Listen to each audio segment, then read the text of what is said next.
18-ാം നൂറ്റാണ്ട്. കരീബിയൻ കടലിൽ ഒരു പേര് കേട്ടാൽ കപ്പലുകൾ വഴിതിരിഞ്ഞു പോകുമായിരുന്നു. Black beard. അയാൾ വെറുമൊരു കടൽ കൊള്ളക്കാരനായിരുന്നില്ല, അതൊരു ഭയമായിരുന്നു.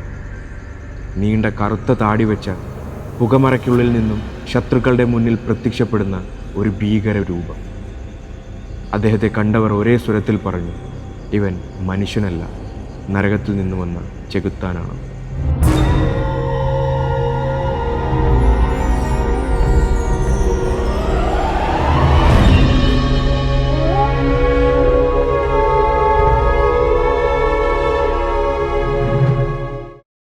ആയിരത്തി 1718 ബ്രിട്ടീഷ് നാവികസേന അയാളെ വളഞ്ഞു.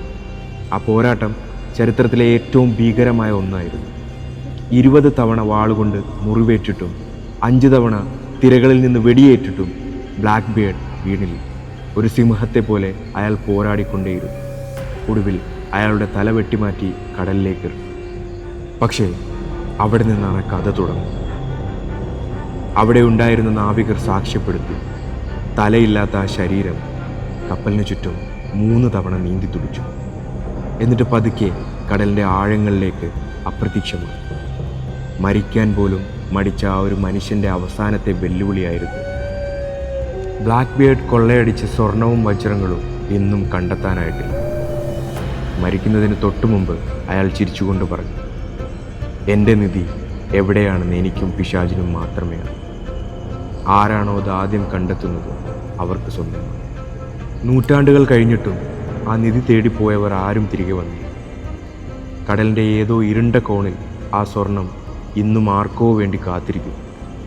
അത് കാക്കുന്നത് ബ്ലാക്ക് ബിയർഡിൻ്റെ ആത്മാവാണ്. ഒരു നിമിഷം ആലോചിച്ച് നോക്കൂ, കടലിൻ്റെ ആഴങ്ങളിൽ ഇന്നും ആ നിധി കിടക്കുന്നുണ്ടാവും. പക്ഷെ അത് കണ്ടെത്താൻ ശ്രമിക്കുന്നവർ ഒരു കാര്യം ഓർക്കുക, ചില നിധികൾ വെറും സ്വർണമല്ല, അവയുടെ കൂടെ ഭയാനകമായ ഒരു ശാപവും ഉണ്ടാകും. നിങ്ങൾ ആ നിധി തേടിപ്പോവാൻ തയ്യാറാണ്? കടൽ കൊള്ളക്കാരുടെ ഈ രഹസ്യത്തെക്കുറിച്ച് നിങ്ങൾ എന്തു കരുതുന്നു? ഭൂതലോകം. ചില കഥകൾ അങ്ങനെയാണ്.